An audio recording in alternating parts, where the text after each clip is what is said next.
প্রিয় দর্শক, স্বাগত জানাচ্ছি আপনাদের সঙ্গে সরাসরি যুক্ত রয়েছি জাতীয় শহীদ মিনার থেকে। দর্শক, এই মুহূর্তে এইচএসসি 2024 ব্যাচের যে শিক্ষার্থীরা তারা মূলত এই জায়গাটিতে আন্দোলন করছে এবং তারা যেটি বলছেন মূলত তারা আর পরীক্ষায় বসতে চাচ্ছেন না। আমরা একটু তাদের কয়েকজন শিক্ষার্থীদের সঙ্গে একটু কথা বলতে চাই এবং বিস্তারিত জানাতে চাই।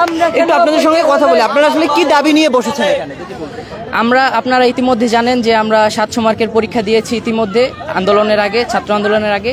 এখন আমাদের দাবি হলো যে যেই গ্রুপ সাবজেক্টের পরীক্ষাগুলো বাকি আর কি, সেগুলো যেন এসএসসি থেকে সাবজেক্ট ম্যাপিং এর মাধ্যমে আমাদের একটা রেজাল্ট তৈরি করে দেওয়া হয়, যেন আমরা অ্যাডমিশনের প্রস্তুতি নিতে পারি। আমরা এখানে অনেকেই মেডিকেল এবং বুয়েটের প্রিপারেশন নিতে চাই, সেজন্য আমাদের পর্যাপ্ত সময়ের দরকার, যা আমাদেরকে দেওয়া হচ্ছে না। এখন পরীক্ষা দিলে সমস্যা হলো যে আমরা পরীক্ষা দিলে আমাদের অক্টোবরের 24 তারিখ পর্যন্ত চলে যাচ্ছে। সেখানে দেখা যাচ্ছে যে পূজা আছে, পূজার একদিন পরেই পরীক্ষা। সেক্ষেত্রে আমাদের হিন্দু ভাইদের সমস্যা হবে, সাথে পরীক্ষার রেজাল্ট দিতে কমপক্ষে আরো 2 থেকে আড়াই মাস সময় লাগবে। তাহলে পরীক্ষা 2 মাস আর এই দিক দিয়ে আড়াই মাস, আমাদের 4 থেকে 5 মাস সময় লেগে যাচ্ছে। সেজন্য আমরা অ্যাডমিশনের জন্য কম সময় পাবো। এই জন্য আমরা চাচ্ছি যেন গ্রুপ সাবজেক্টের মানে কি একটা রেজাল্ট তৈরি করে দেয়, যেন আমরা অ্যাডমিশনের প্রস্তুতি নিতে পারি। অনেক ধন্যবাদ। আমরা শুনছিলাম একজন শিক্ষার্থীর কথা। এখানে মূলত বেশ কয়েকজন শিক্ষার্থী অবস্থান নিচ্ছেন। তারা যেটি বলছেন, তারা সকাল থেকেই এই আন্দোলন করে আসছেন। তারা প্রথমে রাজধানীর সায়েন্স ল্যাব মোড়ে অবরোধ করেছিলেন এবং পরে ঢাকা বিশ্ববিদ্যালয়ের রাজু ভাস্কর্যে তারা একটি মানববন্ধন করেছেন এবং এই মুহূর্তে তারা জাতীয় শহীদ মিনারে এসে তারা অবস্থান নিয়েছেন। আমরা আরও 2-1জনের সঙ্গে একটু কথা বলতে চাই, একটু আপনাদের একজনের সঙ্গে কথা বলতে চাই। আপনারা মূলত আজকের কি দাবি নিয়ে এখানে বসেছেন?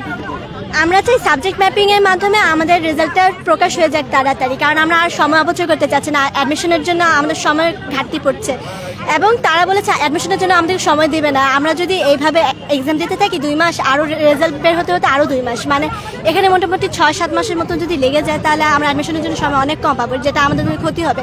অ্যাডমিশন কিন্তু আসল যুদ্ধ ক্ষেত্র।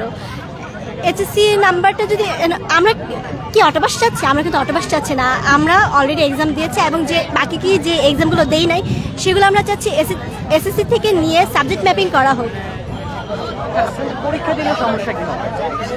এই যে সময় কম আমাদের এবং আমাদের মানসিক প্রস্তুতি ম্যাক্সিমাম মানুষদের, এই যে অনুযায়ী সামনের দিকে সময় সবগুলো বাড়ানো হবে। ধরেন ঢাকা বিশ্ববিদ্যালয়ের পরীক্ষা বা বুয়েটের পরীক্ষা বাড়িয়ে দেবে। তারপর বিদেশের কথা ভাবেন, যা আইএলস দিবে নভেম্বরের মধ্যে, তাদের আইএলসের একটা এক্সাম হবে, তাদের প্রস্তুতি নিতে হবে। তারপর হচ্ছে অনেকে শুনলাম নেভি, আর্মি এগুলো হতে চাচ্ছে, তো তাদের ক্ষেত্রে কিন্তু আরেকটা মানে দেখা যাক, মানে সবকিছু। আপনি কোথায় পড়ালেখা করেন? আমি বিকারুন্নেসা। ধন্যবাদ। শুনছিলাম আরও একজন শিক্ষার্থীর কথা। তিনি রাজধানীর বিকারুন্নেসা কলেজের শিক্ষার্থী। তিনিও যেটি বলছেন যে তারা মূলত আর পরীক্ষায় বসতে চাচ্ছেন না।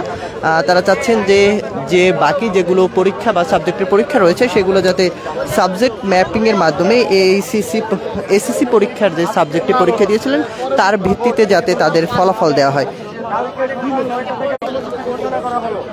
এবং শিক্ষা বোর্ড ঘেরাও করার পর যতক্ষণ পর্যন্ত তারা আমাদের দাবি না মানবে ততক্ষণ পর্যন্ত আমরা আমাদের আন্দোলন চালিয়ে যাব।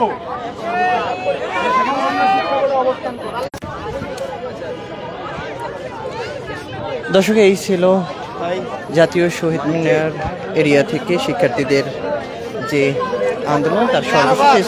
এছাড়াও যে কোনো সংবাদের সর্বশেষ আপডেট পেতে মানবজমিনের সঙ্গে থাকুন সেই কামনা করছি।